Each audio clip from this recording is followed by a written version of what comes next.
Vamos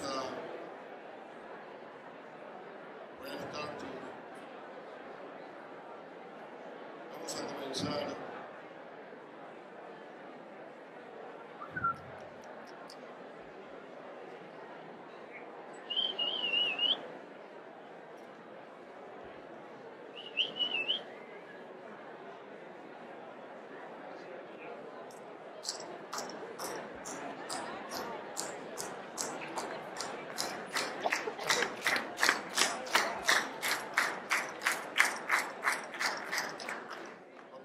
Gracias.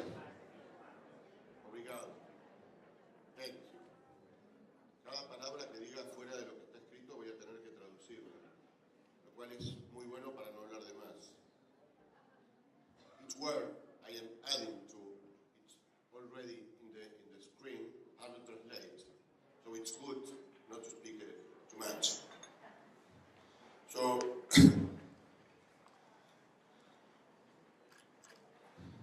cuando propusimos un congreso conjunto entre Societe y la FOES, nos pareció en un principio que se trataba de algo así como una alianza entre David y Goliat, sin definir cuál es cuál. Nos pareció también que era una posibilidad de dar visibilidad a los trabajos de nuestros colegas de América Latina. Y también pensamos que era una oportunidad para ampliar los horizontes locales de CTS, esto en distintos contextos.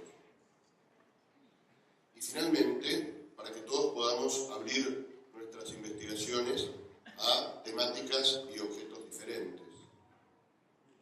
Todo esto acá, hasta aquí, parece muy lindo, muy bonito, pero yo ya me temía en ese entonces, hace varios años, las reacciones del tradicional antiimperialismo latinoamericano, debidamente justificado, que podía decirnos, en vez de decir Yankees go home, ustedes están diciendo Yankees come home.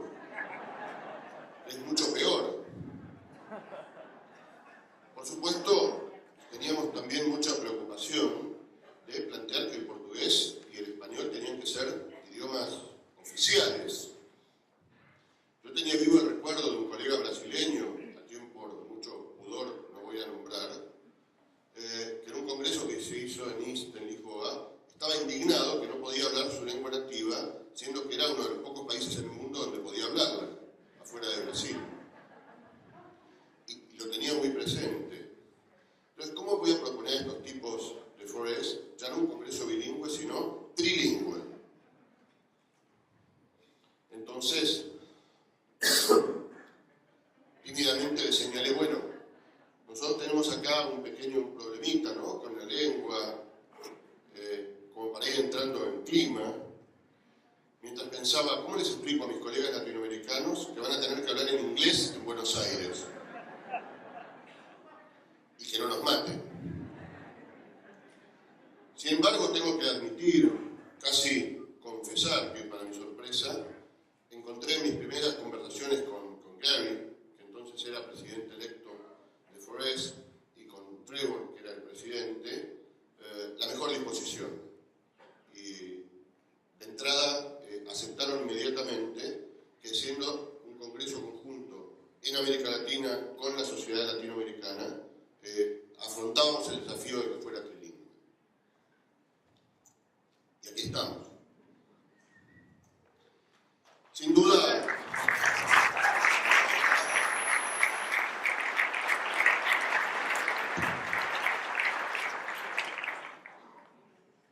duda, la realización de este congreso conjunto significa, desde el punto de vista de Societe, un punto de madurez para la comunidad, ¿no? Incluso nos gusta hablar de una especie de movimiento.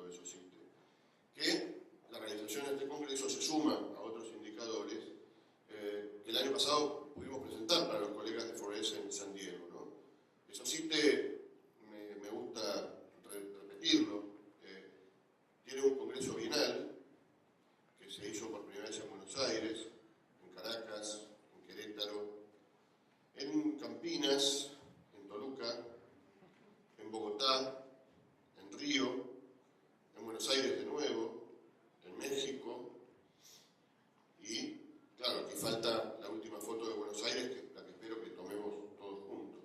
No voy a traducir todo, porque si no sería eterno. I'm not going to translate everything I am adding to my speech, because it will be too long. Just believe me.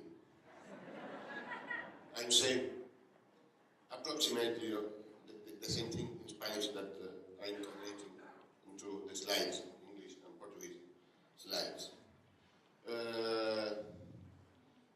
Tenemos también una escuela doctoral, bienal desde el año 2000, varias revistas, redes, CTS, Equipo, EA Journal, Historia, Ciencia, Salud y Revista Brasileña de Historia de Ciencia, programas de maestría, doctorado en varios países. ¿Sí? Estas son algunas de las revistas y muchos libros y autores. ¿Sí? Y en breve saldrá el primer... mis colegas no quieren que lo llame handbook, pero bueno, lo llamo igual. El primer handbook de estudios CTS latinoamericano, ¿sí? Que se llama Perspectivas latinoamericanas en el estudio social de la ciencia y la tecnología. Finalmente, y antes de entrar en el debate sobre CTS, para qué y para quién, debo decirles a los colegas que hablan español y portugués que nos resultaba imposible una expresión que propuso Gary, que es muy bonita en inglés, que es making and doing, STS, pero que es imposible de traducir en español y en portugués, porque es haciendo y haciendo, ¿no? De modo que discutimos con Gary, nosotros ya acumulamos con Gary, con Wes y con Leandro más de 3.000 mensajes en las carpetas de email. Y entonces dijimos, bueno, vamos a hacer una traducción libre. Y dijimos, bueno, CTS para qué y para quién. ¿Sí? Y entonces quería, antes de empezar en este debate, en el cual tenemos 24 presentaciones, 12 de cada una de las sociedades, de los socios, una idea que le robé a un sociólogo, amigo, que dice que existen las ciencias duras, que existen las ciencias blandas, y que existen algo así como las ciencias al dente. Y que, en realidad, CTS vendría a ser algo así como las ciencias al dente. Estamos, digamos, en el medio, ¿no? Estamos en el cruce, justificando, con las comillas, nuestros análisis sobre los conocimientos, duros y blandos, de sus producciones, de sus promesas, de sus usos, de sus negociaciones y de sus riesgos. El ejercicio que propusimos con 24 presentaciones es arriesgado, sobre todo porque pedirle a nuestros colegas latinoamericanos que hablen 3 minutos, sabemos que es una operación de muy alto riesgo, pero estamos completamente convencidos de que el resultado que vamos a obtener lo justifica, de modo que bienvenidos a Buenos Aires y disfrutemos juntos de este primer Congreso Conjunto de Forest y de Societe. Muchas gracias.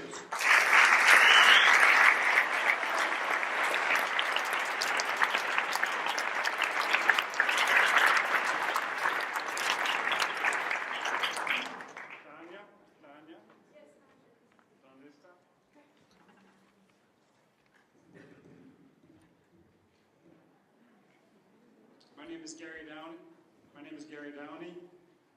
I am president of 4S. And I too am pleased to welcome you to this joint meeting and opening plenary. And like him, I've added some words. Señores, disculpen. La primera parte es solamente en inglés. Esperen por favor por unos minutos. 2 minutos, nada más.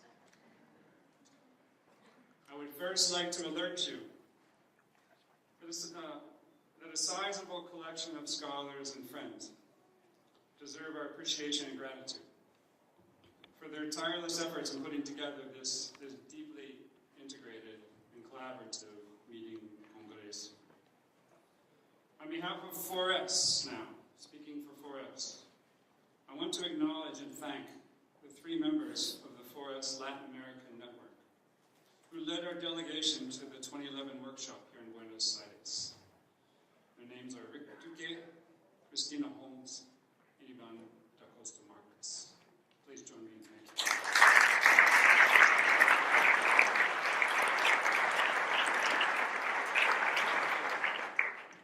Secondly, we must all acknowledge and thank our co-program chairs, Pablo Kramer, Leandro Rodriguez Medina, the program officer for this meeting congreso, Wes Schrum, the exhibit and prize coordinator, Brenda Bauschpies, Steve Coffey for registration and meeting support, Stefania Charito for program support, Ezequiel Benito, está ahí, and Luciano Lere, está allá, for local arrangements and plenary support and a multitude of other things. Kristen Koopman for plenary support, our many student volunteers, and all the members of the scientific committee for their intellectual support and guidance in organizing a high-quality program of unprecedented linguistic and organizational complexity. Please join me in thanking and acknowledging the work of these fine group of colleagues.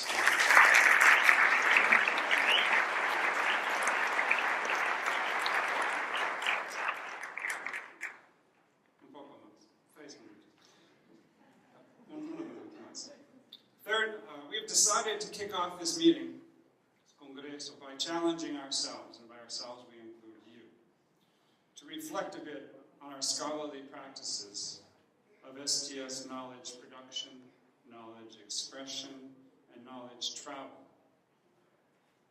By wrestling with the questions, what is STS for? What are STS scholars for? And calling specific attention to practices of making and doing. STS,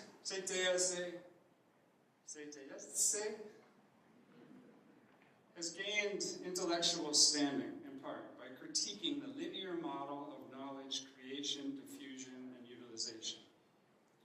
Yet 4S and SOCITE as professional organizations have emphasized exactly that, by highlighting the presentation of academic papers and the production of articles and books for predominantly academic audiences. STS scholars worldwide routinely extend themselves beyond the linear model, formulating and enacting myriad non-linear practices of making and doing. Might it be possible, we ask, to extend the boundaries of SOCITE and 4S as professional societies to more closely approximate what STS scholars actually do? This session presents numerous examples of scholars articulating research-based analysis with scholarly activities that draw on that analysis to travel and critically inflect arenas beyond the field. The work of making and doing in STS frequently involves contesting locally dominant images of science and technology and their analogs, medicine, engineering. Every STS scholar arguably develops and enacts a variety of reflexive practices of reflection, reflective analysis, reflective self-analysis, perhaps most commonly by helping students critically analyze their own expertise, their own identities, their own commitments. Many STS scholars immerse themselves and their careers in practices of making and doing, producing STS insights that travel widely through a multitude of projects. Through successful critical analysis, then, we maintain STS has generated for itself the responsibility to formulate, demonstrate, and enact scholarly practices that go beyond the linear model. It is time for 4S and SOCITE to grant greater visibility to such practices, to advance their scholarly contents and provide prominent occasions for talented scholars to better teach and learn from one another. Gracias. After input from the membership, the Forest Council has recently approved the basic outline of a new meeting format called, potentially called, the STS Making and Doing Fair, to begin at its meeting next year in Denver. In this session, scholars alternating between Esosite and Forest have 3 minutes each to describe what they do, how they do it, for whom they do it, and what they hope to accomplish by means of it. 2 minutes, no problem. They highlight the production and expression of STS knowledge through nonlinear practices of making and doing. They also map the travels of this work and its implications for audiences beyond the boundaries of the field. Speakers present in Spanish, Portuguese, or English with translations. Provided these infrastructures, this complex infrastructure we have put together, including you, obey us properly, and we avoid any normal accidents. These translations will indeed appear, and all will flow well.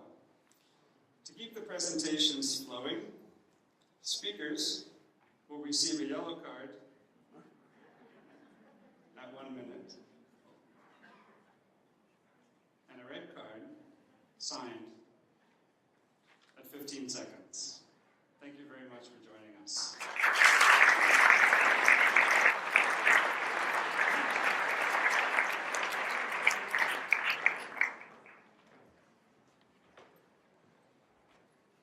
Buenas noches, yo soy Tania Pérez Bustos de Colombia. Llegué a los estudios sociales de la ciencia luego de trabajar durante algunos años como investigadora en un museo interactivo de ciencia y tecnología, en donde intentaba, sin mucha resonancia, pero con las mejores intenciones, encontrar vías para que el conocimiento científico-tecnológico que ese escenario promovía se pensara desde dinámicas y problemáticas locales que excedieran los centros urbanos de poder. Antes de anunciarme como una investigadora feminista en los estudios sociales de la ciencia y la tecnología, yo no era otra cosa que una popularizadora de la ciencia y la tecnología. Una, entre muchas otras, pues ese territorio, como el educativo en general, estaba y está feminizado tanto simbólica como demográficamente.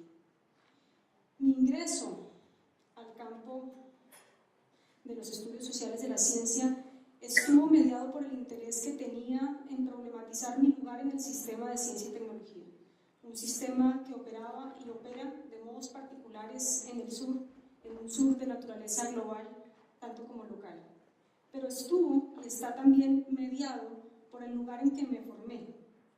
Decidí estudiar en el sur, luego de haber estudiado en el norte, como una apuesta política por comprender desde mi propia experiencia la geopolítica del conocimiento. Así es que hice un doctorado de los primeros que hubieron en Colombia, en un área disciplinar que no era la mía y que tampoco era propiamente de estudios sociales de la ciencia. Ello ha marcado mi trayectoria en el campo, un tanto indisciplinada para el gusto de los sistemas de medición y algo solitaria por la carencia de madrinazgos o padrinazgos o de títulos blanqueados que me avalen. Lo que hago dentro de este campo, digamos, es impuro. Defino mi investigación utilizando la metáfora del bordado como una colcha de retazos, siempre intentando pensar desde el lugar en el que estoy y ver allí las formas como los sistemas sociotécnicos, ver las formas como los dispositivos sociotécnicos se ensamblan y me ensamblan. Antes que construir trayectorias ciertas, me voy moviendo en las incertidumbres de mis intuiciones. Es así como he estudiado cosas que pueden verse desde afuera un tanto dispersas. Museos, comunidades de software libre, medios de comunicación, narrativas de la genética forense, prácticas de involucramiento público de científicas, composiciones de género no normativas y ahora diálogo de saberes entre bordadoras y desarrolladores de sistemas de computación. Esas cosas dispersas, sin embargo, describen de modos muy particulares mis tránsitos profesionales, mis búsquedas personales y las posibilidades de financiación a las que desde el sur tengo acceso. En ese trayecto, mi posición en los estudios sociales de la ciencia es multisituada, intuitiva, dispersa y en gran medida especulativa. Me interesa pensar creativamente que este campo me da herramientas para con otros y otras construir, diseñar, hacer posibles otros mundos vivibles, amables, o al menos acompañar colectivamente procesos de esa índole. Desde mi trabajo no espero otra cosa que tejer puentes, sabiendo que con ello me comprometo con la incertidumbre de devenir con otras y otros.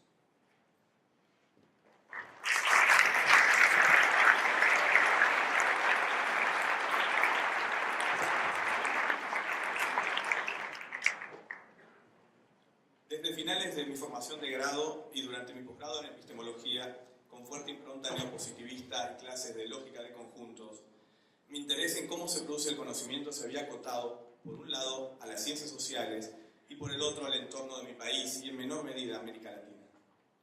Pero mientras lo que se veía se concentraba en las teorías, los conceptos, los presupuestos ontológicos y epistemológicos, mi preocupación se iba convirtiendo en preguntas que juzgaba ayer y ahora como concretas y simples. ¿De qué sirve hablar de un horizonte de interpretación como Gadamer si las lecturas que puedo hacer y que constituyen mi tradición son las escasas que me permiten las bibliotecas a las que tenía acceso? ¿Qué sentido tiene pensar la comunidad científica como un encuentro más o menos deliberativo entre sujetos racionales, o más o menos racionales, si mi universidad llegó a ofrecerme, por todo concepto, $100 como apoyo para que asistiera a un congreso internacional en Londres? ¿Por qué discutir la utilidad de conceptos si no logro que mi departamento compre la licencia de Atlas TI para poner a esos conceptos frente al test de los datos empíricos? Había desde entonces 3 intereses que motivaban mi acercamiento a los estudios ETS. El primero, el interés en la materialidad y situacionalidad de la producción del conocimiento, político y social. Los investigadores trabajan en ciertos entornos que condicionan, incluso más allá de sus deseos y reflexiones, aquello que pueden pensar. Mi segundo interés estaba en las prácticas científicas, más que en los resultados finales, y eran estas las que deben estudiarse para poder comprender cómo se articulan las redes de académicos y objetos que, en definitiva, producen conocimiento. Esas redes, en mis primeras lecturas, pecaban por mirar exclusivamente a las personas como si funcionaran en un limbo, o a las cosas como mera infraestructura. El tercer interés radicaba en ver a esas prácticas en el marco de contextos amplios que afectan no solo la producción, sino flujos del conocimiento. Así, cuando la idea de centros y periferias se seguía guardando en el arcón de los recuerdos empujadas por el predominio del discurso globalizante de tintes neoliberales, a mí me parecía que algo de eso seguía siendo valioso.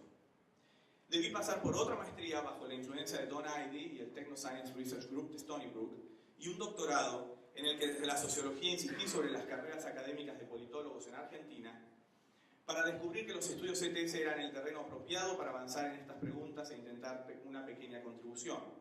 Pensar en la producción y circulación de conocimientos desde la periferia, con sus potencialidades y sus inconvenientes. Por eso, y a pesar de los 1001 problemas que hemos atravesado para realizar este congreso, es para mí una oportunidad inmensa y un placer secreto tenerlos a todos hoy aquí en Buenos Aires. Esperando que no solo puedan conocer en estos días lo que se produce en la academia local y regional, esa caja negra de ponencias y PowerPoints, sino también y fundamentalmente cómo se produce. Es este cómo lo que me trajo a los estudios ETS y es lo que me motiva a seguir aquí. Gracias.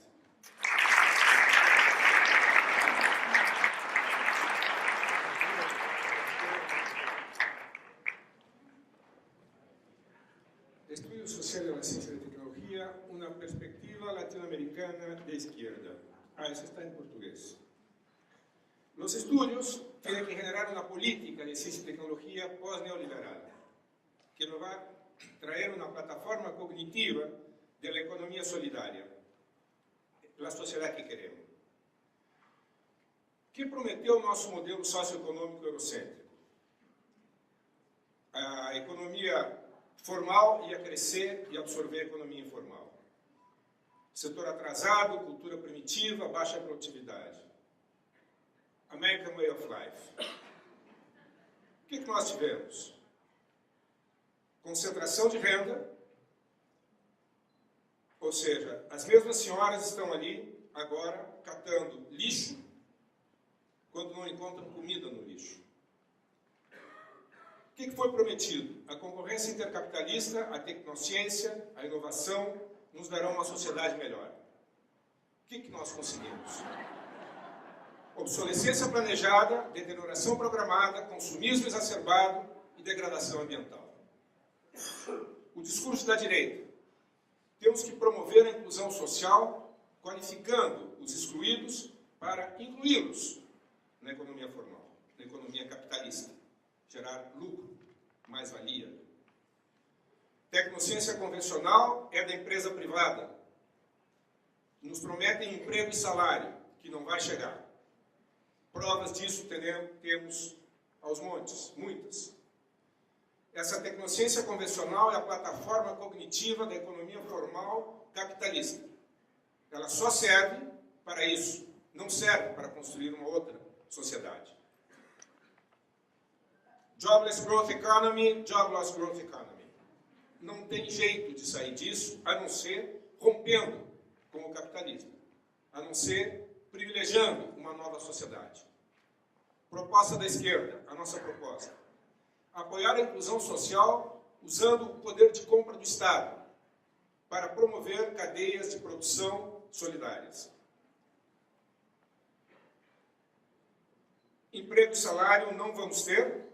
A economia social, a tecnologia social, agora mudou de novo, botaram em inglês agora, vamos lá. É o que nós precisamos para os empreendimentos solidários. Vamos gerar trabalho e renda, e não emprego e salário. E vamos absorver o mercado formal. Vamos sim desafiar o capitalismo, porque ele está morrendo. Propriedade privada dos meios de produção não nos interessa. Nos interessa a propriedade coletiva e autogestão. A tecnociência convencional é a que está aí e nós estamos aqui. Para construir outra sociedade, precisamos de uma outra plataforma da tecnologia social. Precisamos do que nós estamos chamando de adequação sociotécnica. No entanto, essa tecnologia social, a plataforma cognitiva da sociedade melhor que queremos, está ainda no estágio de Lego.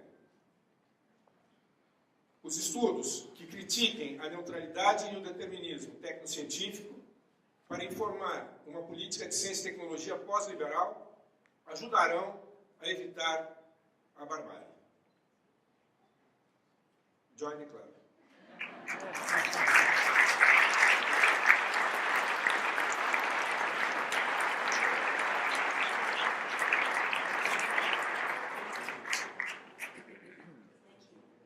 Investigates how industrial-related environmental health problems can be better studied at a community level, how industrial monitoring and academic research can be better interwoven, and how STS can become more hands-on and applied practice focused on changing the tools of science and the culture of science to better study industries such as this one. These are all of the shale gas wells drilled in Pennsylvania between 2000 and 2014, approximately 8,000 of them. The number of violations associated with these wells is staggering, approximately 5,000. Shale gas extraction involves the injection of millions of gallons of fluid laced with toxic chemicals and poses a health risk everywhere in the world where it may be practiced. So how do we study an industry as long-lived and as wealthy as nations? Shell, for instance, its earnings in 2013 were outstripped by only 26 nations worldwide, yet we have no departments of Halliburton studies, no departments of Exxon studies. How can we better grapple with this global industry?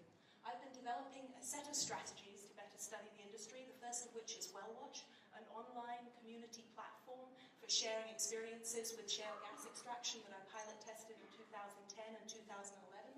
Here, communities could share their experiences with the oil and gas industry and with researchers to better study the industry at a grassroots level and to enable a networked scholarship around this industry. The second strategy for me has been starting an online organization called publiclab.org.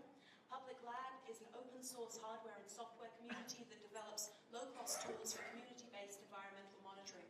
The goal of Public Lab is to provide a set of tools and research strategies for communities to study unfolding environmental health problems around them, such as the BP oil spill. During the summer of 2010, using their digital cameras flown from helium balloons, communities managed to make data about the oil spill that outstripped satellite data produced by federal agencies in its level of detail and its ability to capture problems that were emerging. The design of Public Lab tools is heavily informed by STS. We design affordable tools that are developed for non-expert users, and the idea is to create local data ownership and local control over research programs. Through Public Lab, we've managed to form an international research community. Each of the blue dots there shows an area where grassroots mapping has been used by communities. It's been used in Chicago, for instance, to study petcoke waste piles from tar sands refining. It's been used in Peru to study mining operations. In Chile, it's been modified by student protesters to live stream their protests. And in Rio, it's been used to map informal settlements to improve disaster preparedness. Recently, I've been combining these two strategies to develop new ways to visualize environmental health threats. Here, I'm showing a new way of mapping hydrogen sulfide, a neurotoxic gas associated with natural gas extraction. Hydrogen sulfide smells like rotten eggs, and it causes neurotoxic symptoms in exposed communities. I'm working on developing a way to visualize this gas and examining whether shifting our way of knowing this gas from one of the olfactory to the visual enables communities to better advocate for their exposure experiences and better convey their exposure to regulatory agencies. In sum, my work aims to change the tools for research and dramatically improve the ability of communities to study environmental health impacts.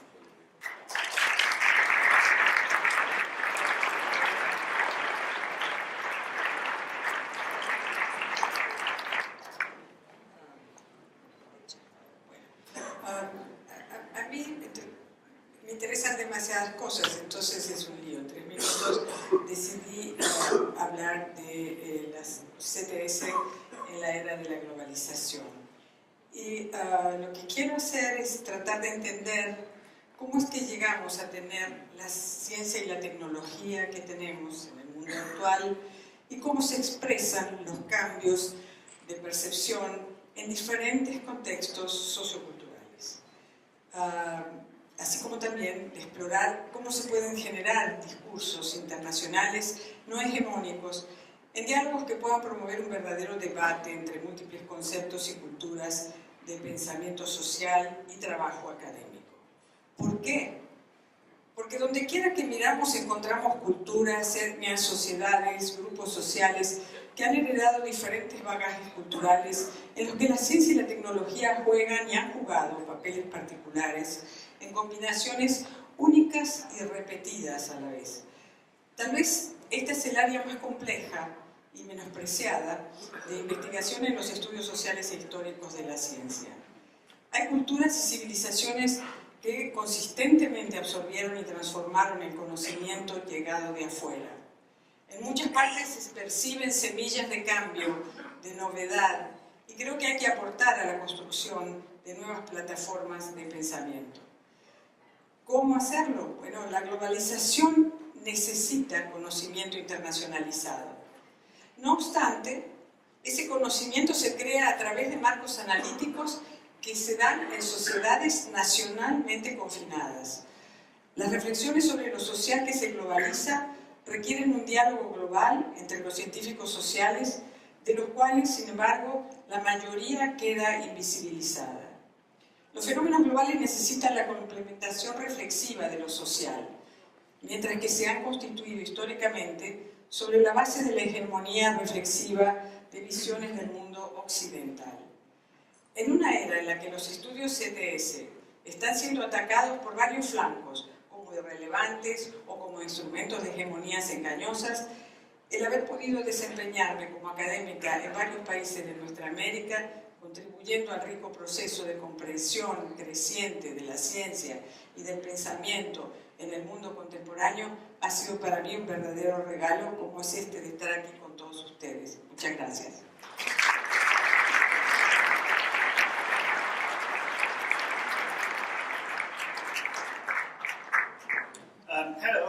is Kenji Ito. I work at a university called Sokendai. Sokendai is a graduate university in Japan, which has only graduate students, mostly in basic science. Here is a picture of the headquarters of Sokendai where I work. And these are the campuses of the Sokendai, which, as you see, are scattered in various research institutes in Japan. And today I talk about what we STS scholars do at the Sokendai. I ask you, what difference can we make through STS? What impact our activities as STS scholars have? Obviously, there are many different answers to this question. We believe one of the ways that STS can make impact is through teaching.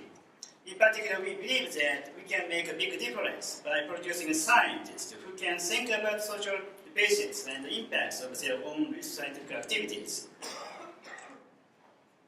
Our department is designed to produce such scientists. It is called Evolutionary Studies of Biosystems.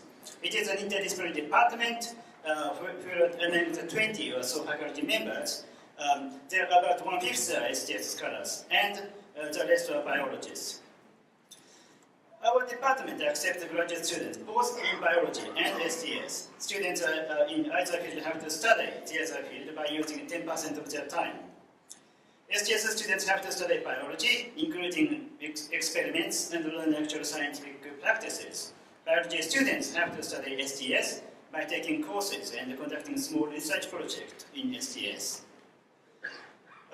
Here is an outline of our mandatory course. It consists of science, ethics, social history of science, and contemporary issues of STS. Here are some pictures from another mandatory course. Students are divided into small groups and asked to think of a collaborative research project and write down possible social impacts from their imaginary project.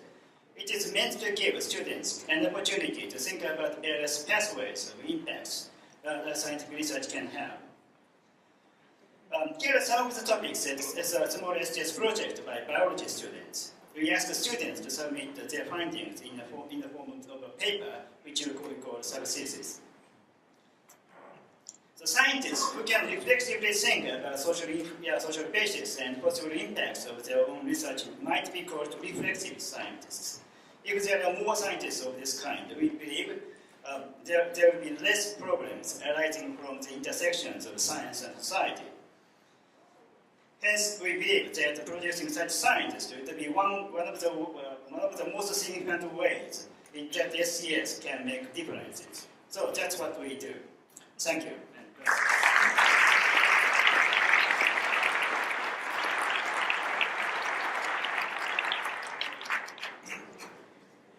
Muy rápidamente, ¿cómo responder cuando la comunidad tiene contra las cuerdas? Quizás puede ser una sensación que perciben muchos colegas de Venezuela por la situación del país, pero trasciende con creces esta situación porque problemas tenemos a nivel global: el cambio climático, el calentamiento global, la crisis socioeconómica global, desempleo estructural tecnológico, que no ya no es exclusivamente de los países en desarrollo, sino también de los países desarrollados.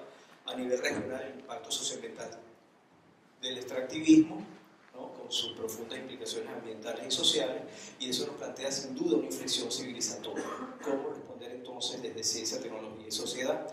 En Venezuela, bueno, problemas locales, sector de investigación y educación superior en deterioro, un sector industrial con serias deficiencias productivas. Bueno, entramos en las trayectorias de los estudios CTS, que en Venezuela ya alcanza 40 años, o sea, ya tenemos 40 años, se han realizado estudios sociales de la ciencia, política científica, tecnológica y de innovación, y estudios de innovación tecnológica. En otras palabras, se construyen pensamientos en ciencia, tecnología y sociedad, pero hay que preguntarse cuál es su incidencia en la ciencia, en la tecnología y en la sociedad. ¿Por qué? Porque los problemas están ahí o empeoraron. Y entonces, de ahí es que la perplejidad de ahí sentirnos ante las cuerdas. Bueno, preguntamos los porqués, ¿no? Nuestros estudios hacen precisas interpretaciones de las realidades. Hay que preguntarlo. ¿O es que prestamos poca atención sobre los impactos de nuestros estudios? Nos conformamos con divulgarlo en seminarios de estas características, en paper, pero ¿cuál es la trascendencia a otros actores, a otros ámbitos de la sociedad?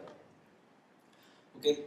¿O es que nos adecuamos a los requerimientos de nuestros interlocutores, que tiene que ver con lo primero, que nos impide que hagamos precisas interpretaciones de la realidad? O también una incapacidad para articularse con otros actores. Esto es un aspecto muy importante, ¿no? Quizás nos estamos rascando el ombligo entre nosotros mismos. Bueno, ¿qué sugiere la esquina, los seconds? Bueno, no verse al margen de las comunidades de investigadores y otros actores. Hay que trabajar con estos actores, ¿okay? CTS tiene una posición privilegiada para promover estudios multidisciplinarios para generar resultados relevantes. Un poco lo que colocaba Paulo. Esa situación de estar al dente nos da una situación privilegiada de ver el universo, la constelación de actividades de la ciencia, la tecnología, la sociedad, las interacciones, y efectivamente proponer proyectos y trabajar con los actores. Okay. Y sin duda procurar incidir más en la política. Cómo envolvernos más, cómo tratar de que nuestras acciones, que nuestros estudios impacten el ámbito de la discusión política, el ámbito de la filosofía. Bueno, se trata de lanzar golpes desesperados como cuando el boxeador está contra las cuerdas, ¿no? Pero tenemos que ensuciarnos las manos con la política y la ética. Sin duda tenemos que involucrarnos más con estos aspectos. Nuestros estudios no son neutrales. Tenemos que procurar insistimos en todos los ámbitos, ¿okay? Y bueno, aquí traigo a colación entonces esta frase de Wittgenstein: los practicantes en el campo no solo deben interpretar el mundo de diversas maneras, sino también tratar de cambiarlo. En 1976, el inolvidable Muhammad Ali, ¿no?, planteó una pelea desde las cuerdas contra un rival mucho más joven, mucho más poderoso, y tuvo la suficiente capacidad reflexiva para, desde las cuerdas, ¿no?, bueno, sí, se puede hablar de capacidad reflexiva en un deporte como el boxeo, para lograr desarrollar una estrategia que permitió derrotar a Foreman. Quizás ese es el desafío que tenemos planteado nosotros en cuanto a nuestra posición en la sociedad y nuestra función. Gracias.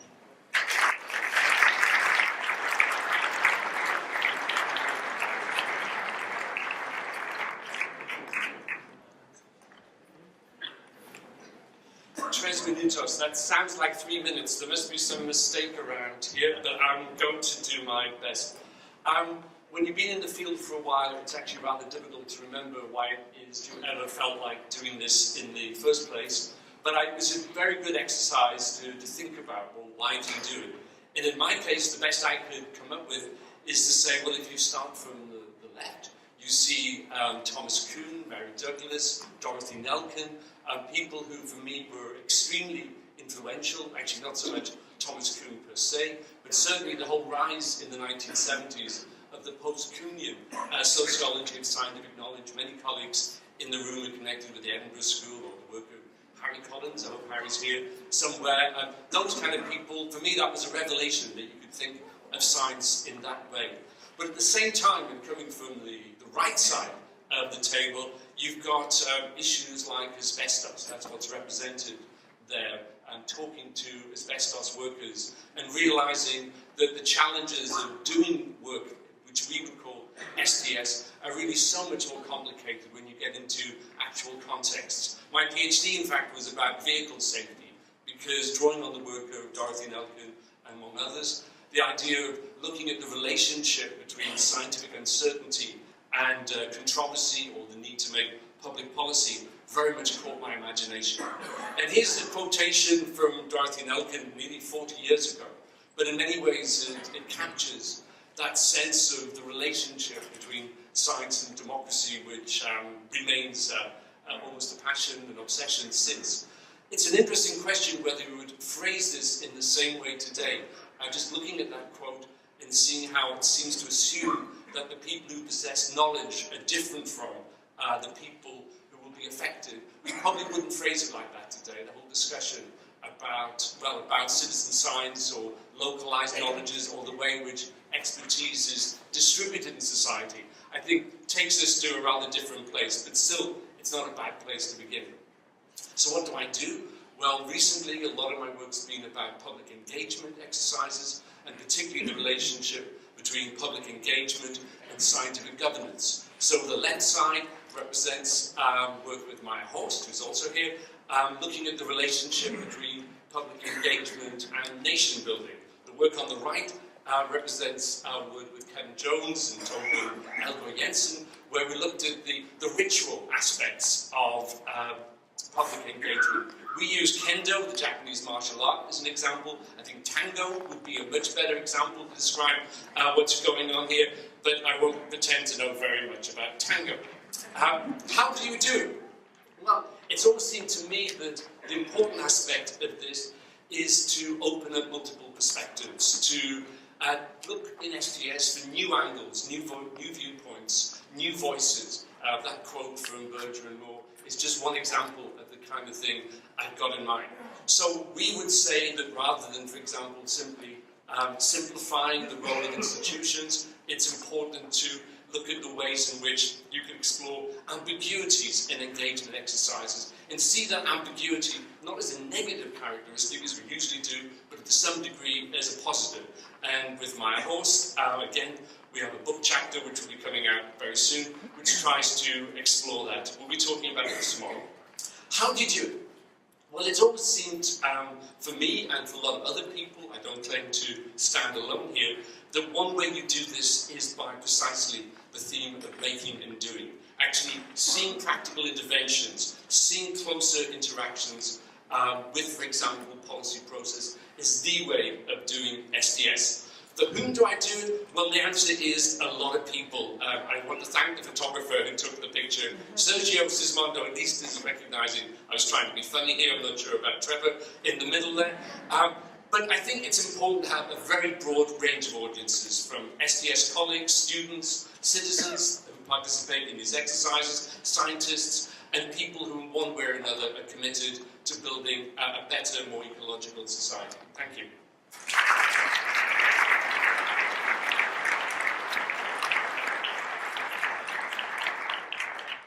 Hola, soy Rosalba Casas, investigadora del Instituto de Investigaciones Sociales de la UNAM, de México, y soy socióloga.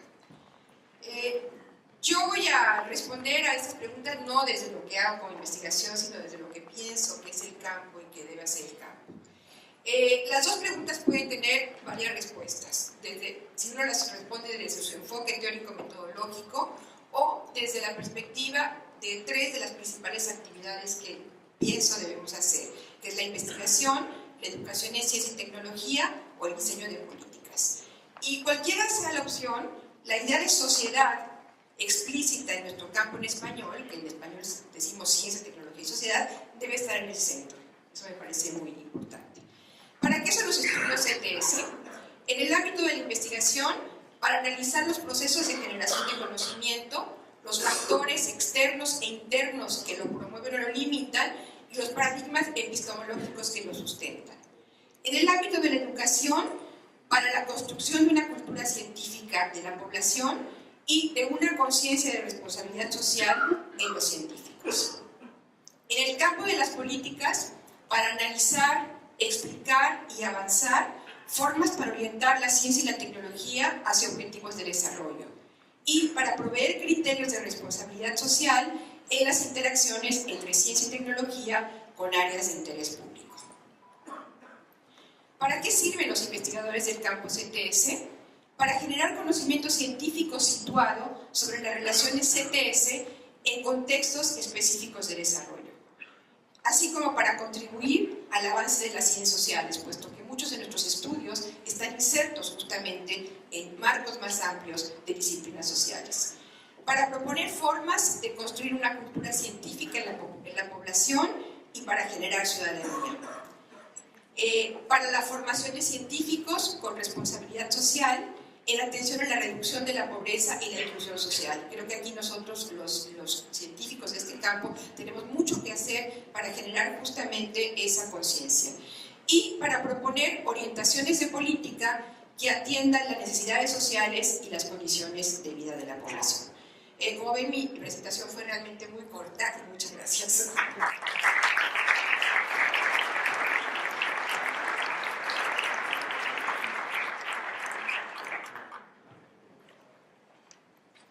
What brought me to STS? It was the only place I found where I could try to understand how non-scientists contribute to the making of scientific knowledge. What do? I try to understand how scientific authority is made. I examine locations of informal learning and public engagement, places, sites, institutions, and groups where people work to learn and practice and place into context knowledge about science and technology. I ask why there are challenges to valuing, validating, and acknowledging the scientific authority of non-scientists. How do I do it? I put research to practice. The Center for Nanotechnology and Society at Arizona State University, we have been testing methods of public deliberation and engagement that complicate the traditional bunch of guys sitting around a table methods.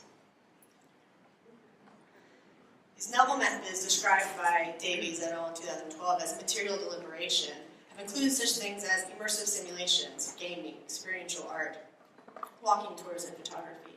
Material deliberation as public engagement, as Augustine has written, is meant to include the, quote, affective connections, materialities, and situated experiences. Epistemology is not frequently included in current models of the universalized scientific argument. For my part in that work, I examined the role of images in public engagement with emerging technologies to understand how participants can formulate more complex, critical, and creative thinking. I've experimented to create spaces and places of that material work. I study images and context to move from this critical perspective of public deliberation to a practice of integration. I've integrated disciplinary approaches from visual sociology and anthropology, which have a longer history of including the visual and material practices of non-experts as valued and validated authoritative sources of knowledge. However, visual studies of material culture have been critiqued for decontextualizing the material from its context. In my work on science museums, I was also confronted with the practice and challenge of decontextualization. Science and the objects represented by it are scrubbed clean and presented without the complications of society. In the Futurescape City Tours, the most recent project from which CNS has experimented with integrated practices of material deliberation into public engagement, we moved to not only using photography in public engagement activities, but to taking those photographs and using them as basis for creating visual narratives and representations of participants' curiosities, concerns, and desires. Based on these experiences, I argue that material deliberation is the work done to place and connect material culture and artifacts into the social and physical environments that are meaningful to their makers and users. Why do I do it? What do I hope to accomplish through my work, and for whom do I do it?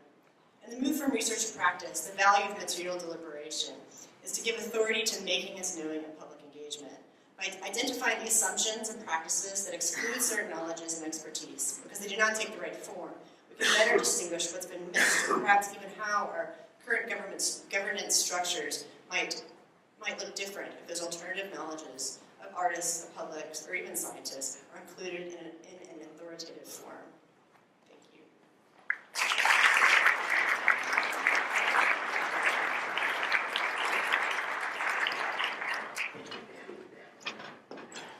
Hola, soy Mariana Bianco, buenas tardes. Estudio CTS en América Latina, entre viejos desafíos y nuevas agendas. Hace 20 años, cuando yo tomé contacto con los estudios CTS, había una preocupación compartida por generar una base empírica robusta que permitiera comprender las especificidades de los procesos sociales de la ciencia y la tecnología en Latinoamérica y a partir de allí generar conceptos nuevos para desarrollar un cuerpo teórico propio. Diría que este esfuerzo dio sus frutos. Para mencionar arbitrariamente solo 2 ejemplos desarrollados en estas 2 décadas, elegí 2 conceptos que refieren a las particularidades de la vinculación entre conocimiento y el mundo de la producción que son especialmente interesantes. El primero, conocimiento aplicable, no aplicado, acuñado aquí mismo en Argentina, y el segundo, la noción de innovación en condiciones de escasez, surgido en mi país, Uruguay. Diría que poco se han utilizado estos conceptos dentro y fuera del continente, a pesar de la fortaleza con que describen características genuinas de los procesos de CTI en el mundo subdesarrollado. También escasa creo que ha sido la incidencia del campo académico en la generación de políticas de CTI con perspectiva de desarrollo. Hoy por hoy, gran parte de los académicos de este campo creo que se identifica con la necesidad de trabajar por la democratización del conocimiento en base a una serie de aspectos. Desarrollar agendas de trabajo compartidas con actores no académicos alineadas con problemáticas concretas de la realidad socioeconómica y productiva del continente, movilizar el potencial del conocimiento en términos de investigación y de innovación para la inclusión social, fundada en la gran desigualdad social que continúa siendo una marca lamentable de nuestro continente. Y también trabajar en el diseño de políticas de CTI en sintonía con políticas sociales y políticas sociales pensadas en clave de políticas de CTI. Es decir, ante la evidencia de que en paralelo con la consolidación del campo académico en el continente, los impulsos al desarrollo han tenido efectos notorios sobre la exclusión social, entonces, ¿CTS para qué?, uno se pregunta. Una nueva agenda creo que reclama poner en práctica el potencial de los estudios CTS en América Latina para orientar la producción de conocimiento en línea con desafíos del desarrollo, ahora calificado como sustentable e inclusivo, por más que resulte contradictoria la idea de un desarrollo no inclusivo. Para ello resulta vital entonces trabajar en 4 aspectos básicos. Primero, utilizar con intensidad la producción teórica acumulada en el campo académico en esta dirección. Segundo, incidir en el financiamiento de la ciencia y la tecnología. Tercero, incidir también en las formas dominantes de evaluación de la investigación, porque ningún cambio de agenda podrá procesarse sin cambios sustantivos en los parámetros de la evaluación académica. Y cuarto, ser agresivos en el diseño de políticas, porque esto es absolutamente necesario también. Y bueno, creo que en eso estamos. Gracias.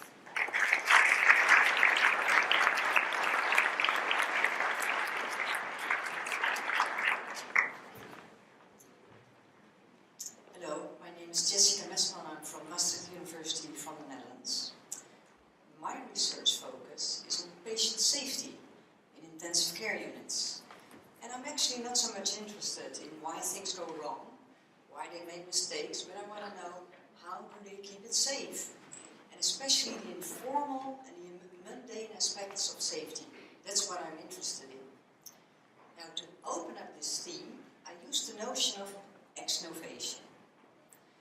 Ex-novation is an attempt to improve practices, not so much by taking something from outside within the practice to improve it, but by opening the already existing capabilities, expertise, what is already available in practices, but that we actually have been forgotten, that we overlook, because we use it actually every day.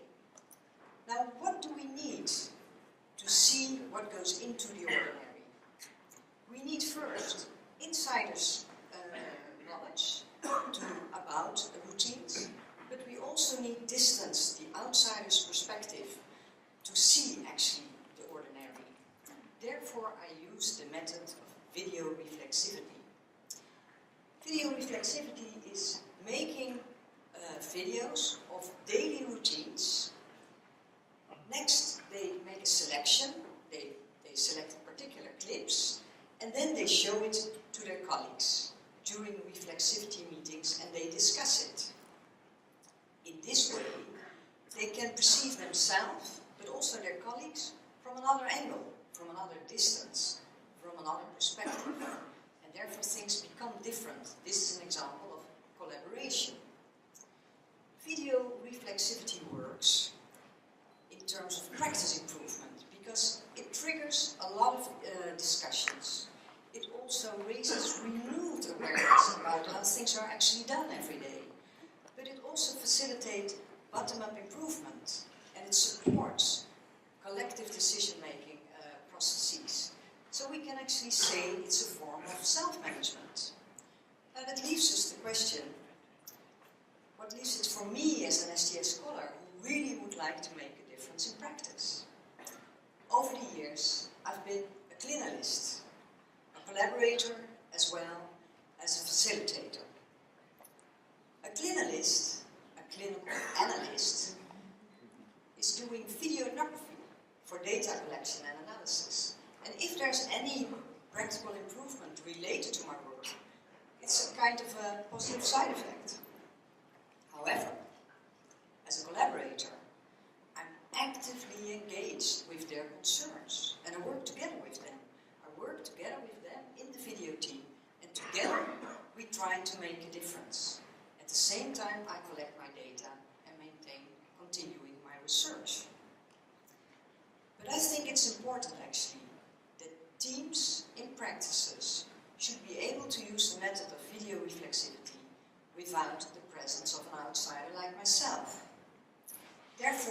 also a facilitator on some wards.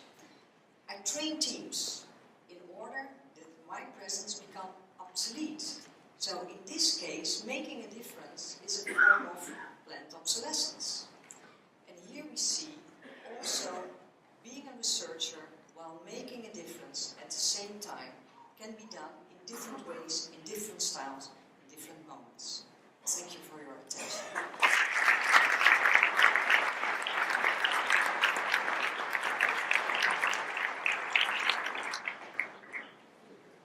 Buenos días, yo soy Eduardo Robles de la Universidad Nacional Autónoma de México. Bueno, estas dos preguntas ha sido muy difícil pensar qué responder. Yo no voy a hablar tampoco de lo que yo hago y para quién pienso que lo hago. Sin embargo, voy a hablarles un poquito rápido de una necesidad de ser reflexivo que veo que hay que hacerlo en nuestro campo. Bueno, cuando nosotros desarrollamos nuestras investigaciones en América Latina, una de las tareas frecuentes es la de caracterizar las dificultades que encuentran los investigadores, sean físicos, químicos, biólogos, etcétera, para desarrollar su trabajo.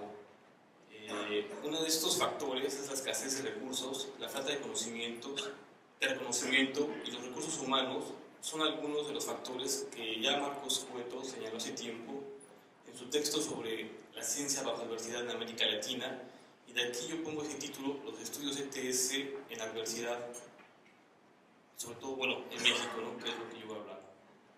Entonces, la pregunta que me surge son ¿cuáles son los factores en el campo de los ETS en la región?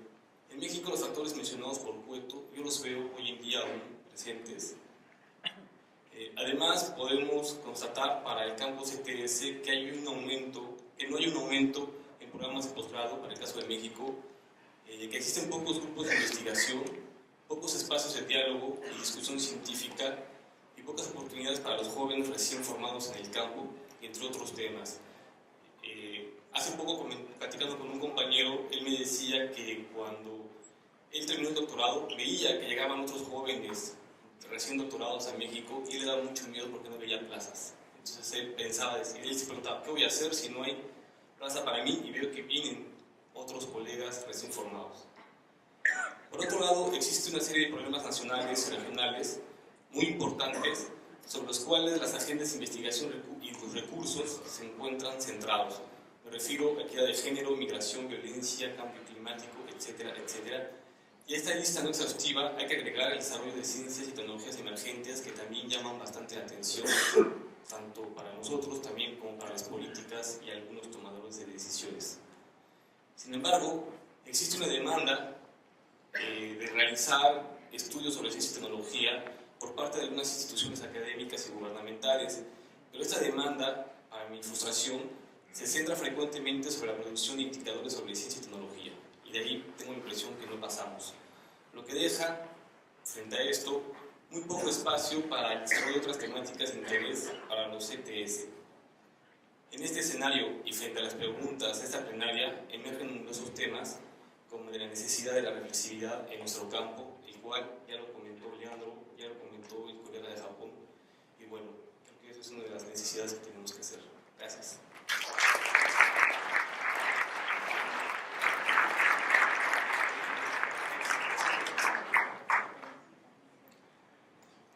Eu adoto o CTS no Brasil para obter maior simetria e equilíbrio entre os muitos Brasis e as muitas modernidades. Por que trazer a antropofagia? O que é a antropofagia?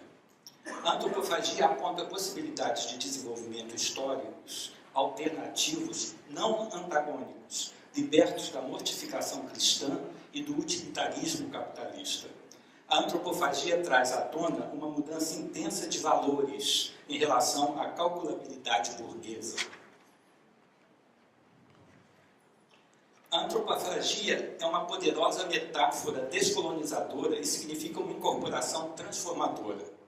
Devorar, metaforicamente, os aportes estrangeiros para os brasileiros se fortalecerem, como faziam, literalmente, os índios tupinambás com os primeiros colonizadores do Brasil. Usando a metáfora de deglutir o estrangeiro, A antropofagia defende também a irreverência cultural e considera a distância entre o Brasil e a modernidade como fonte não de ansiedade, mas de otimismo.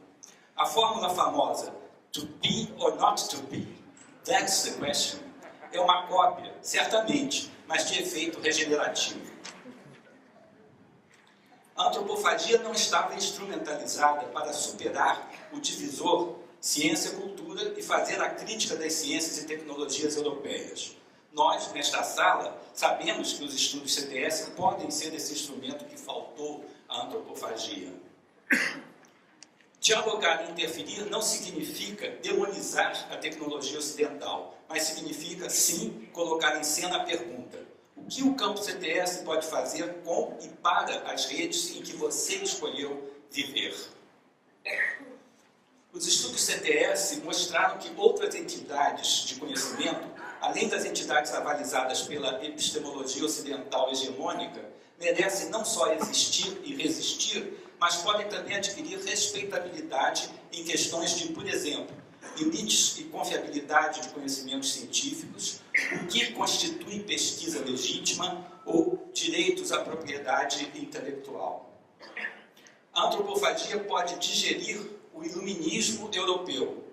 Isto requer que os brasileiros ousem saber. Se a menoridade a que se referiu Kant era em relação à autoridade religiosa, a menoridade brasileira, que a antropofagia mais os estudos CTS podem ultrapassar, é em relação à autoridade das tecnociências ocidentais. Obrigado, audiência. Obrigado, Quero, por essa oportunidade.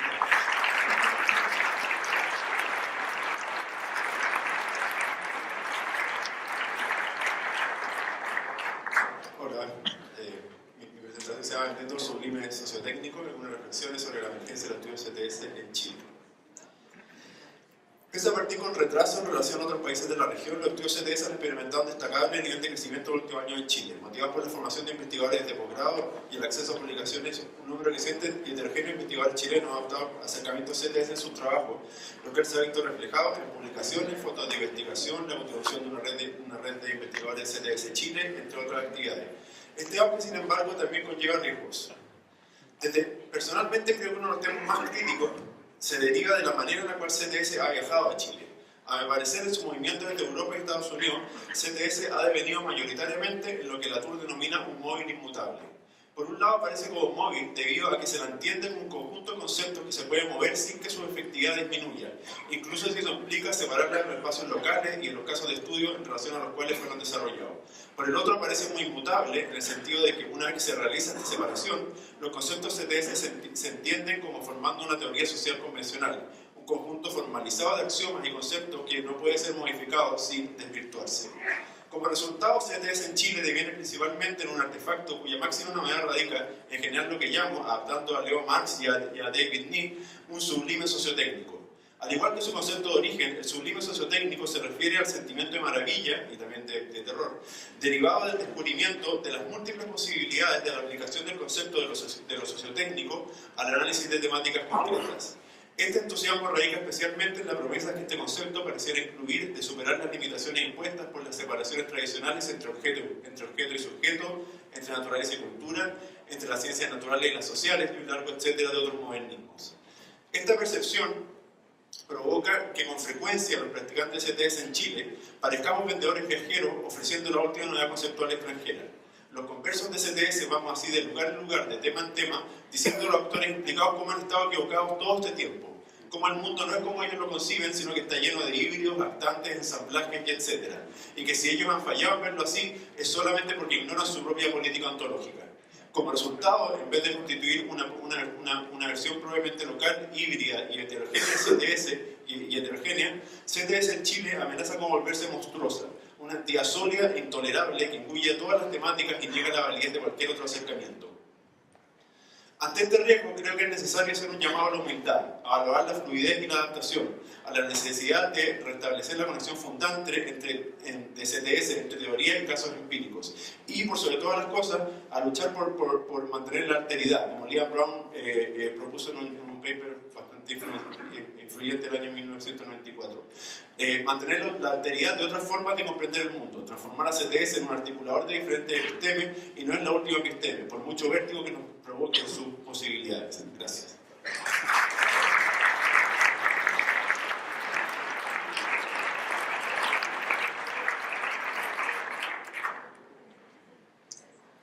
SDS on the street and in the court is a collective effort from the SDS community in Taiwan. For SDS community in Taiwan, the RCA controversy is a classic case study of the politics of knowledge.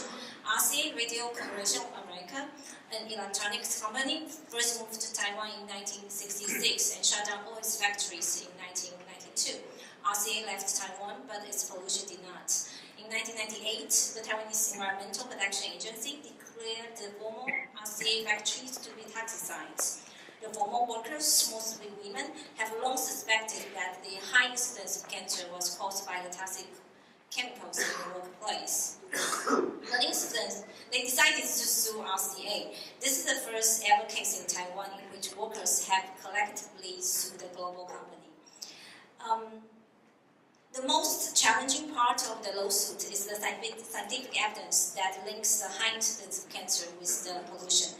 When the first wave of epidemiological studies showed that the correlation between workers' illness and pollution was not statistically significant, the RCA workers felt both angry and confused at why their sufferings could not be validated by statistical analysis. For the past 10 years, a group of SDS scholars have been working closely with the RCA workers, labor activists, lawyers, and expert witnesses. These SDS scholars exemplified the so-called interactional expertise.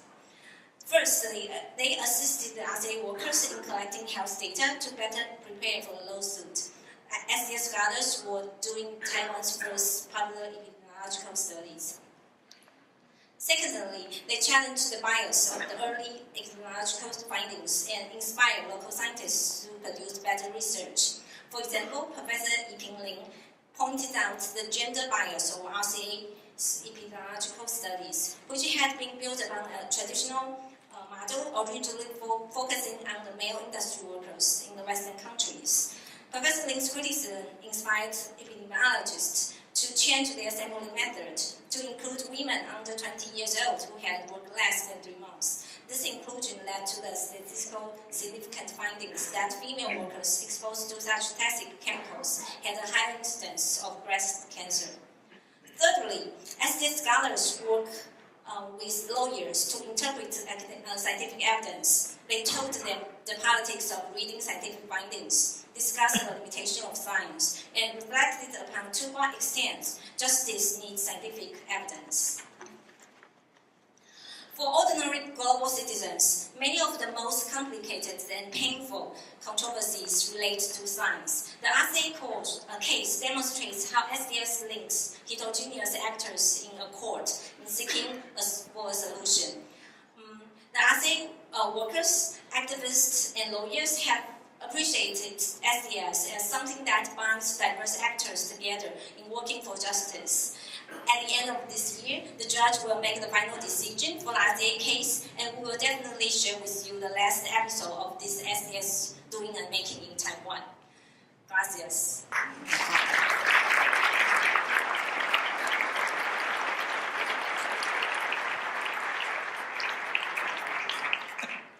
Hola, mi nombre es Ronnie Viales y trabajo en la Universidad de Costa Rica. Al igual que varios colegas que me han antecedido en el uso de la palabra, me interesa plantearles una preocupación que tenemos ahora en la región centroamericana por buscar vinculaciones entre políticas científicas y políticas sociales. Hay dos preguntas básicas que nos han motivado, que se planteó Eve Suri en el año 2012. Primera, ¿qué papel juegan las políticas de ciencia y tecnología y si hay de innovación en la solución de problemas sociales? Y la segunda, ¿los ciudadanos y ciudadanas pueden y deben tener poder de decisión en asuntos científicos?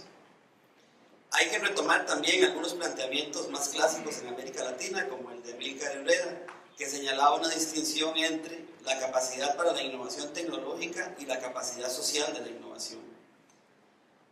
Para nosotros la política pública puede concebirse como actante y hay que buscar una vinculación necesaria entre política científica y política social. Desde ese punto de vista, existe la necesidad de que se dé un proceso participativo de la mayoría de los actores que participan en estos procesos, y eso se genera como un mecanismo democratizante. La pregunta de que en cuál etapa de la formulación de una política pública debe darse la participación tiene la respuesta de que consideramos que en todas las etapas se debe dar la participación.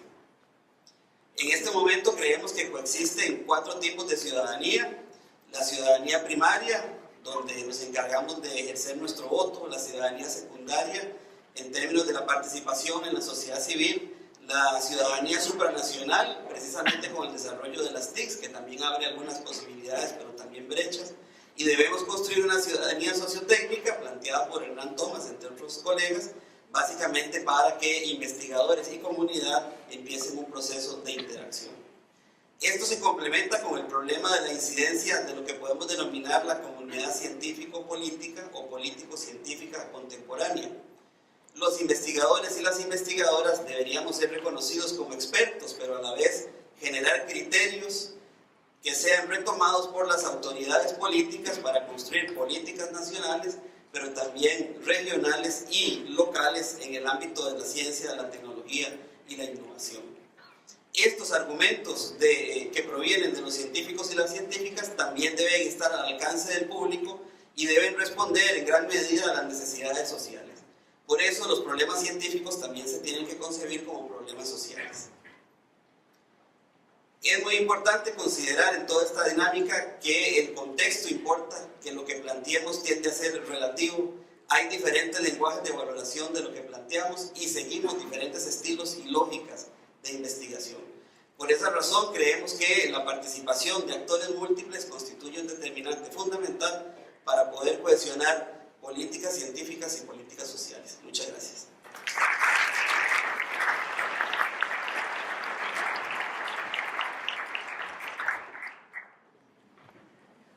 Hola, my name is Teun Zarenjerak from Linköping University in Sweden. How could I, as an STS scholar, find myself including these little red devices into medication packages for hemophilia patients going on holiday? Or, for that matter, drawing flowcharts for the organization of oncology care in university hospitals? Or co-founding a working group within the Guideline International Network on appraising and including different knowledges? And most importantly, how could I still have the feeling that I'm doing one of the things that I really love to do most, which is scholarly STS work? The basic question then is, where am I on my slide? There. How is intervening in medical knowledge practices in itself a form of STS knowledge production? Now, these are the questions that are moved center stage in situated intervention. Situated intervention is a scholarly approach in which intervening in practices is aimed at producing STS knowledge. Now, these interventions are neither engaged nor careless. Of course, I care about issues in the organization of medical knowledge work. But the idea of engaged STS risks that it divides the field into analytically focused scholars who say that changing practices is not their job, and politically motivated actors who want to combine political activism with epistemic authority. Now, in contrast, I see situated intervention as a mode of STS knowledge production that focuses on the interlocking of representing and intervening. Such an interlocking, Ian Hacking argues, is crucial for the development of scientific knowledge. And, as I argue, it may be equally crucial for STS itself. So, what have I then actually learned from experiments with situated intervention? Well, one of the things I've learned is that technologies that discipline patients may often reduce their patient role, but actually can also be targeted for allowing them to be more responsibly free. And then, in contrast with my normative assumptions, strengthening biomedical aspects of disease can at times be fully justifiable. I've also learned that although standardization may often reduce complexity problematically and marginalize it, it also has a huge potential for producing patient-centered care. If only standards are understood as relating to specific issues rather than to abstract debates about the aggregate in particular. I've also learned that guideline developers, to a large extent, know what we know about the importance of including different knowledges, for example, in recommendations. But I've also learned that there are very few infrastructures for appraising such knowledges, and that the problems of evidence-based medicine may therefore well not be a problem of epistemology, but of knowledge infrastructures. So situated intervention is proving especially useful for ensuring that learning, not teaching, remains central to engaging with our fields, and for putting our own normativities at risk. That doesn't mean that we have nothing to say. It just means that our knowledge and our normativities are put to an equal test as everybody else's. Thank you.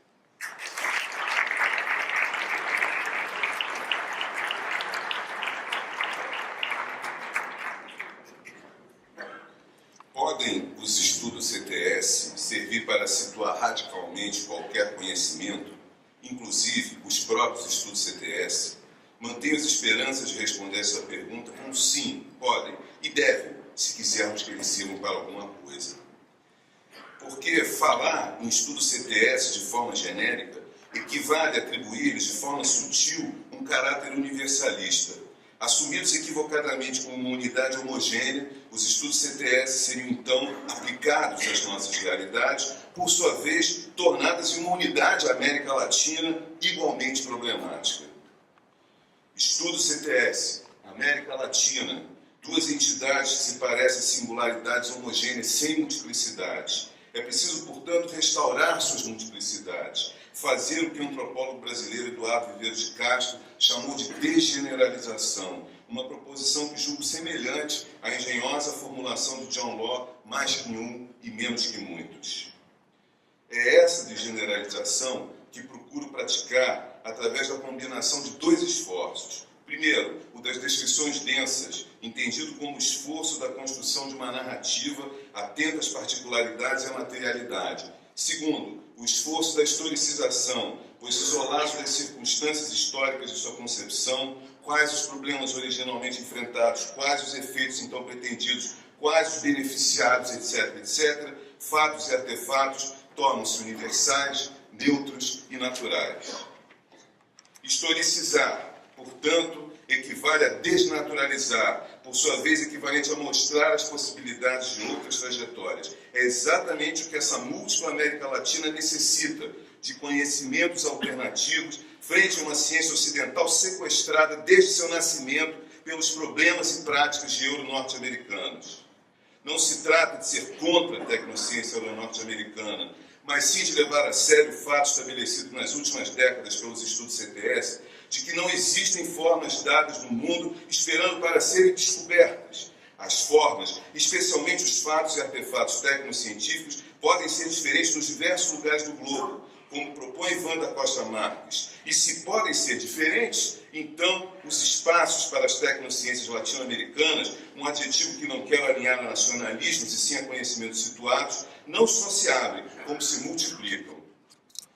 Outras possibilidades podem ser descortinadas na medida em que passemos a construir e não a aplicar os estudos CTS na América Latina e, portanto, os estudos CTS com e não para a América Latina. Uma América Latina desgeneralizada, que é mais que uma e menos que muita, descrita e produzida por estudos CTS igualmente mais que um e menos que muitos. E para encerrar falando de Brasil, os estudos CTS com o Brasil devem servir para o que propôs Darcy Ribeiro, outro notável antropólogo brasileiro. Prestem atenção, o importante é inventar o Brasil que queremos. Obrigado.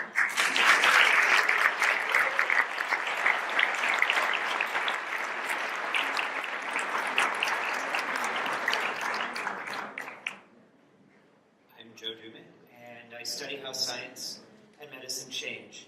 This little phrase captures for me the essence of STS's alliance and encounter. Upon meeting someone in less than 30 seconds, I say I'm an anthropologist who studies how science changes, such as how a new microscope or software program changes what counts as evidence, or what can be presented visually, and even how journals have to adapt. And before I can go further, the researcher will interrupt me to tell me about what is happening to them right now. And thus I become an ally in what is happening and what they care about. In this manner, my STS expertise becomes immediately relevant to them, and their problem becomes relevant to me. This way of being alongside each other is akin to what philosopher Gilles Deleuze calls the encounter. The encounter between two disciplines doesn't take place when one reflects on the other, but when one discipline realizes that it has to resolve for itself a problem similar to one confronted by the other. To be clear, we don't come to share a problem, but we resonate, learning from each other, and if all goes well, inspired. And this leads to clear transdisciplinary collaborations. I have thus become a co-PI on what were their grants, partly for the diversity of the social science and humanities into science, but mostly for the contribution as someone who has the time to study the context in which their processes are changing, and their professionalizations are changing, and so on. They don't have this time. Of course, the idea of the experiment as the main thing in science, and the social and instrumental as context, is a division I don't care for, but that's the point of the encounter.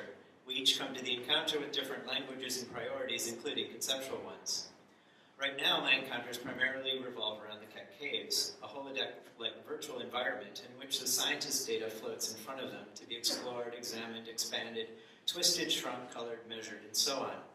They can even stick their head inside of it. For those like geologists whose data is about three-dimensional shapes as active forces, this provides them with the opportunity to understand it in quite new ways. By attending their weekly meetings between geologists and computer scientists for the past 3 years, I've come to see the negotiation of disciplinary and transdisciplinary knowledge. I've also become a co-PI on grants funding the Keck Caves, including working with Jim Crutchfield's Chaos Laboratory, helping with designing a new rapid prototyping language for three-dimensional data work. One of my jobs is as a type of ambassador or diplomat, connecting the wider university to the cave, setting up new connections in neuroscience, surgery,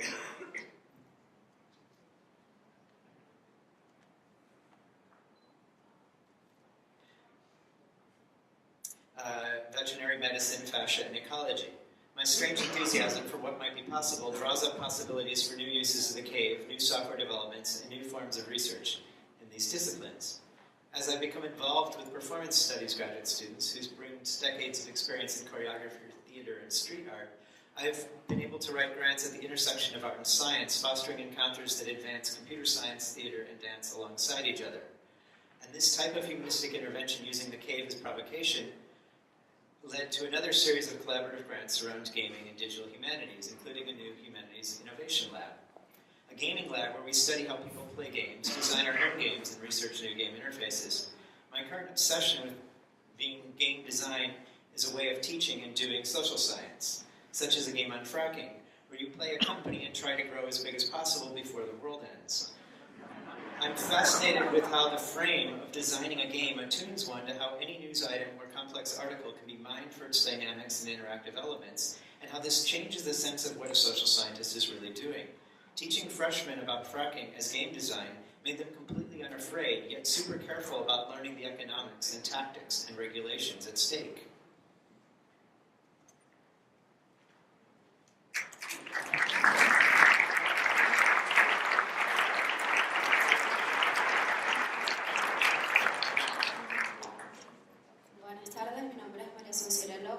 Del Centro de Estudio de la Ciencia, Instituto Venezolano de Investigaciones Científicas.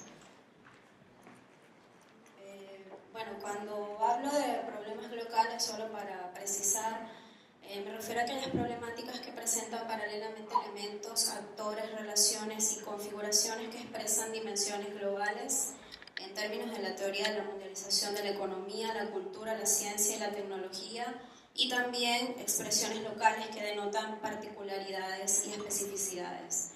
Entonces, los problemas concernientes a la crisis ambiental global, la pobreza y la lucha por una mayor equidad y justicia social entre los pueblos del mundo aparecen entonces como los principales problemas locales que suponen el mayor desafío colectivo que hoy enfrenta la humanidad. En este sentido, los estudios sociales de la ciencia y la tecnología han jugado un rol central en la reconstrucción de las formas históricas y contemporáneas de la racionalidad humana y su devenir práctico, ofreciendo aportes fundamentales para mayor comprensión del lugar actual de la ciencia y la tecnología en el entramado de relaciones de estos problemas locales, reinsertándolos en sus contextos históricos, políticos y sociales. Este aporte del campo CTS pone en el centro de nuestra reflexión colectiva sobre estos problemas locales la necesidad de repensar creativamente y a partir de allí configurar responsablemente nuevas maneras de orientar, dirigir y gobernar la ciencia y la tecnología construyendo nuevas relaciones entre estados, gobiernos, sistemas económicos, sistemas de creencias y cosmovisiones tanto dominantes como alternativas. Es amplia, muy amplia la literatura académica que desde diferentes espacios de enunciación nos habla de estas nuevas relaciones entre ciencia, tecnología y sociedad, generalmente planteando la refundación de la empresa científica desde la extensión de sus actores legítimos hasta las formas de construcción de sus paradigmas. Planteamientos como la hibridación de conocimientos, la ciencia posnormal, incluso la ecología de saberes son algunos ejemplos de reflexiones sobre esta nueva ciencia y con ella la nueva tecnología y una nueva política científica. Particularmente consideramos que todos estos planteamientos en última instancia nos proponen asumir desde el campo CTS el desafío de avanzar hacia la justicia y la inclusión cognitiva global, que en principio es el reconocimiento y el empoderamiento de la multiplicidad de prácticas cognitivas locales de los pueblos y grupos sociales que han sido históricamente oprimidos, ignorados e invisibilizados. Este desafío supone para los estudios sociales de la ciencia y la tecnología, y muy particularmente para nuestro campo en América Latina y el sur global, proporcionar instrumentos analíticos que permitan identificar, reconstruir y recuperar conocimientos suprimidos o marginalizados, así como contribuir en la reflexión y la acción que apunten a condiciones que posibiliten construir nuevos conocimientos que desde la localidad aporten al abordaje integral y holístico de los problemas locales. También implica para el campo CTS servir de puente entre los diversos actores de esta nueva ciencia y ofrecer herramientas que visibilicen tanto la incertidumbre alrededor del conocimiento científico y la complejidad que caracteriza los problemas locales, como los intereses y valores de todos quienes tienen algo en juego frente a estos problemas. En tal sentido, la función de los estudios sociales de la ciencia en este contexto es crítica, reflexiva y no prescriptiva de estilos o modelos particulares, garantizando el amplio reconocimiento e integración de la variedad de experticias e intereses disponibles, incluso dentro de nuestro propio ámbito de estudio. Muchas gracias.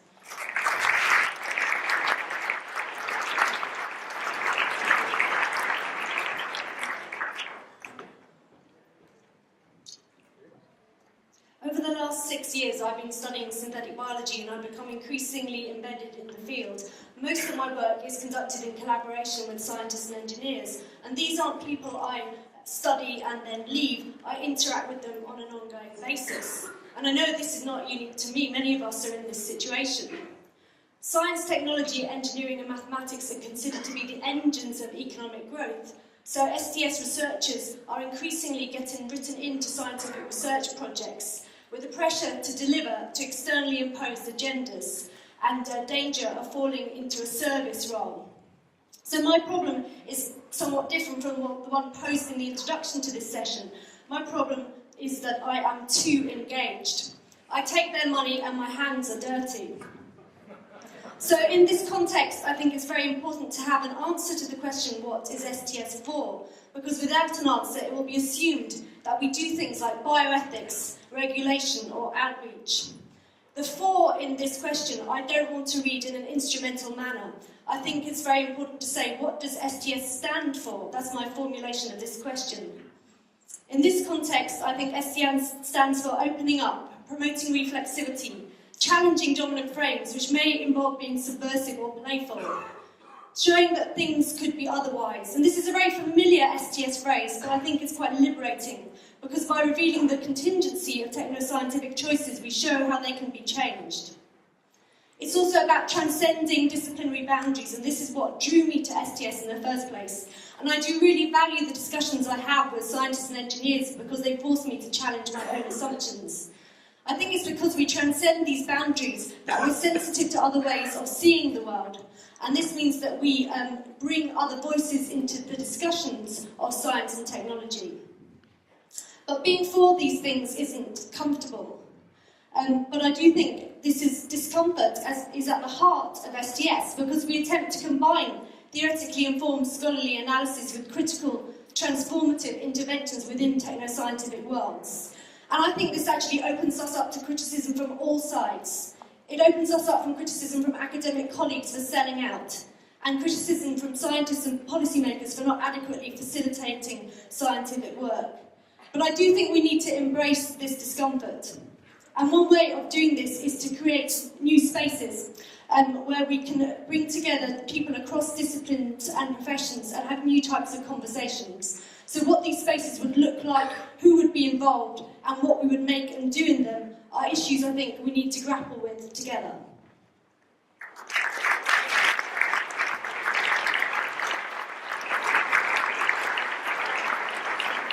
Buenas tardes, mi nombre es Paula Juárez, soy investigadora del Instituto de Estudios sobre la Ciencia y la Tecnología y soy activista de la Red de Tecnologías para la Inclusión Social de América Latina.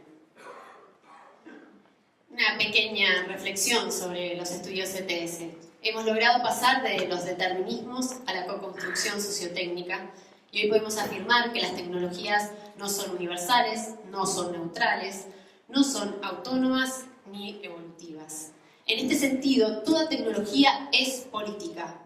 Y si es así, hay tecnologías que incluyen y otras que excluyen. En este sentido, las tecnologías desempeñan un papel central en los procesos de inclusión y exclusión social. Regulan espacios y las acciones de los actores, condicionan las estructuras de distribución social, los costos de producción, el acceso a bienes y a servicios. A su vez generan y algunas veces participan en la resolución de problemas sociales y ambientales. Participan activamente, tienen agencia en las dinámicas de cambio social. Ahora, una pregunta a la pregunta que nos convoca es ¿cómo es posible afirmar cosas neutrales sobre fenómenos no neutrales? Y en este sentido la cuestión es, ¿los estudios CTS constituyen una disciplina a favor de la inclusión social? ¿Cómo hacemos para pasar del nivel descriptivo analítico a un nivel de construcción de respuesta sociotécnica y de producción de insumos para política pública? Como les decía, estoy acá parada porque soy parte de una iniciativa que es una propuesta política en términos de la construcción sociotécnica inclusiva, de sistemas sociotécnicos inclusivos. En este sentido, lo que apuntamos es a poner la inclusión social como el desafío científico-tecnológico, a desarrollar capacidades de diseño estratégico, a generar tecnologías sociales conocimiento intensivas y apuntar a la utilidad social de los conocimientos científicos y tecnológicos localmente generados. Muchas gracias.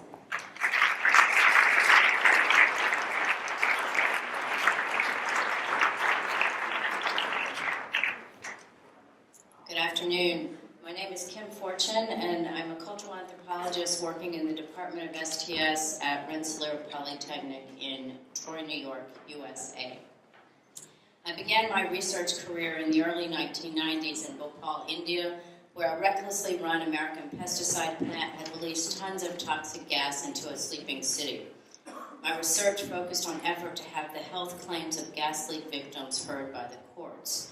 I did the research by supporting gas victims organizations in the legal process, then wrote a book that brought all the theory I could muster to the task of understanding what had happened in this tragic case. Since then, folding practice back into research, both animated and sobered by theoretical insight, has become a habit characterizing most of my projects. I'll point to just a few here to give you a sense of possibilities for our work going forward. I've had great adventures in the anthropology of science, studying environmental scientists to understand their efforts to make toxic chemicals more legible, realizing in process that figuring out methods is a key challenge in both their efforts and ours. Realizing also the intellectual and political significance of the infrastructure supporting research communities, leading to 5 years as co-editor with Mike Fortune of the Journal of Cultural Anthropology.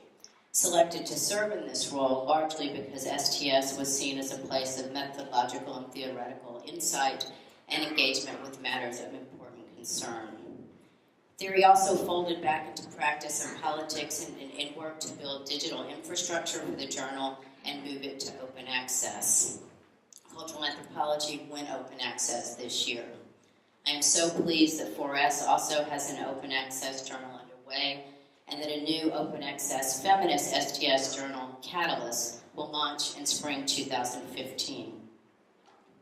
I've also looped theory back into digital practice in the design and building of the platform for experimental and collaborative ethnography, the Peace Platform, an open source, shareable resource that can support an array of projects, mine and others, in concert with the Research Data Alliance and its goal of data sharing without barriers.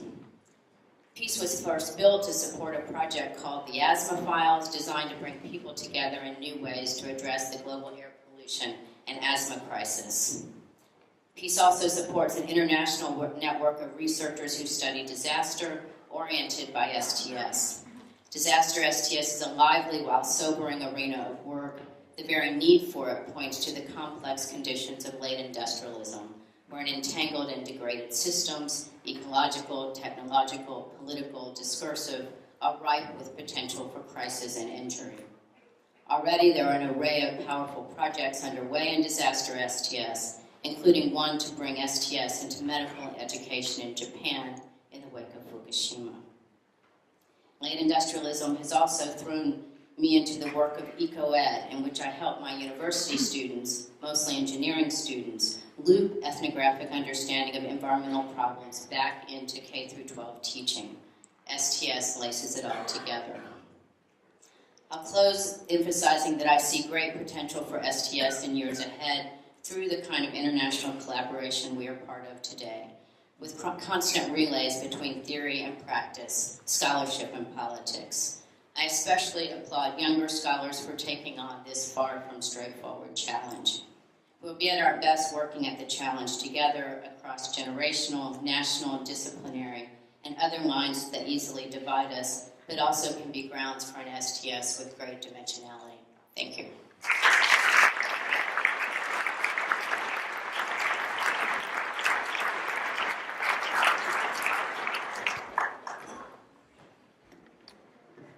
Was that spectacular or what?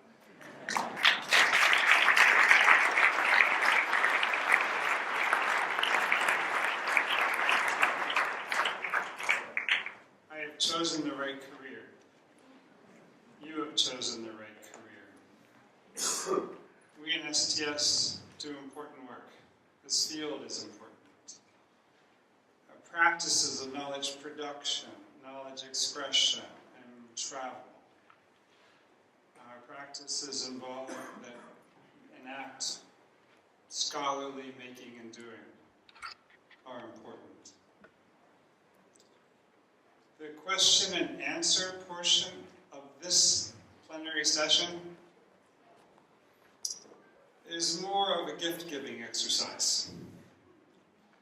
And it is distributed spatially and temporally.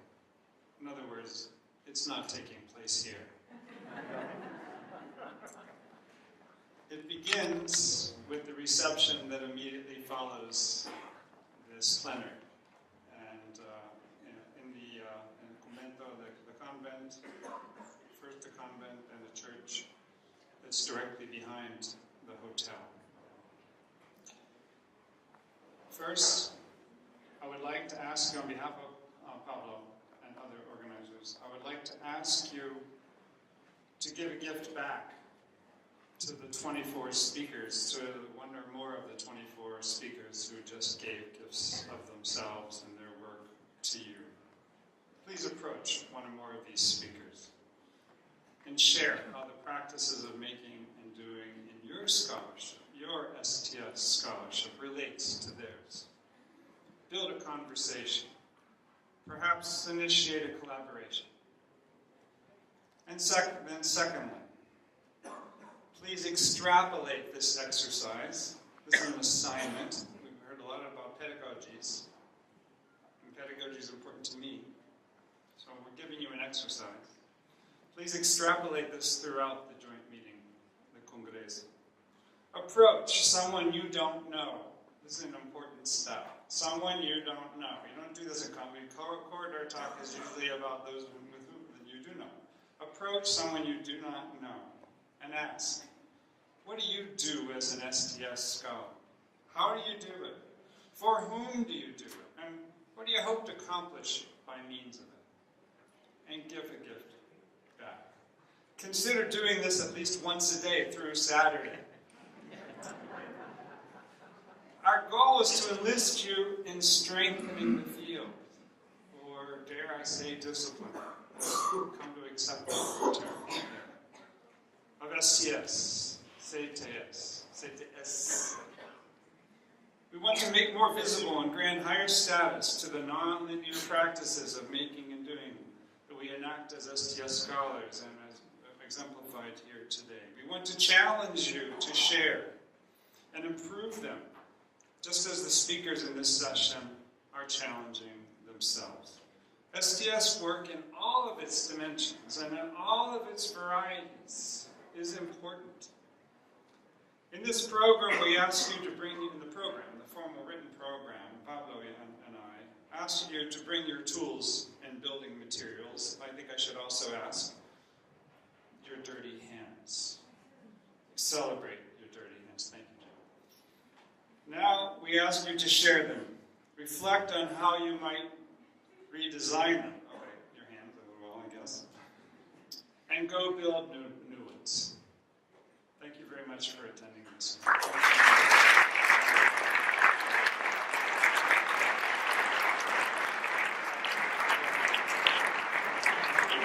Un momento.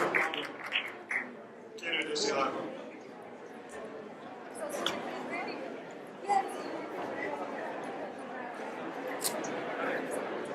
Perdón, solo para terminar, yo quiero agradecer a las 24 presentaciones, no solo por la obvia razón de que se mantuvieron al tiempo, sino porque creo que tuvimos un panorama excepcional y enormemente rico de lo que estamos haciendo en todos nuestros contenidos. A ver, translate soon. De modo que... Ok.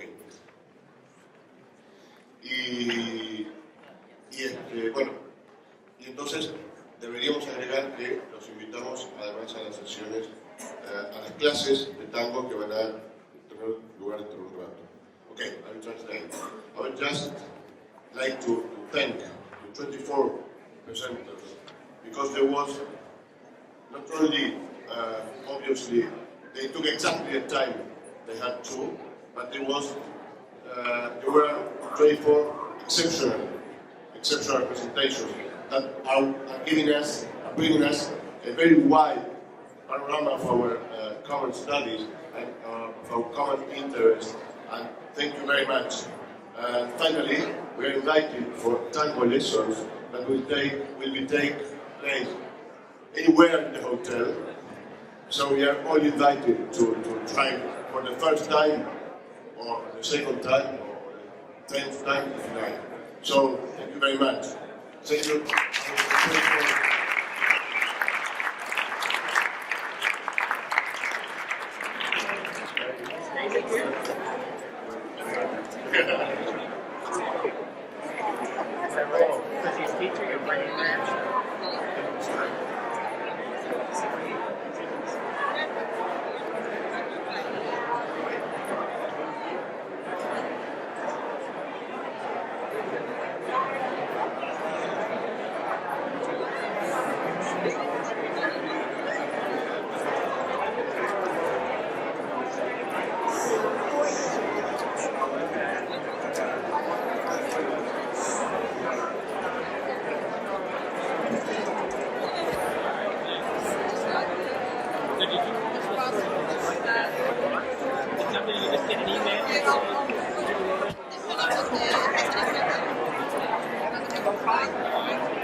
Yeah.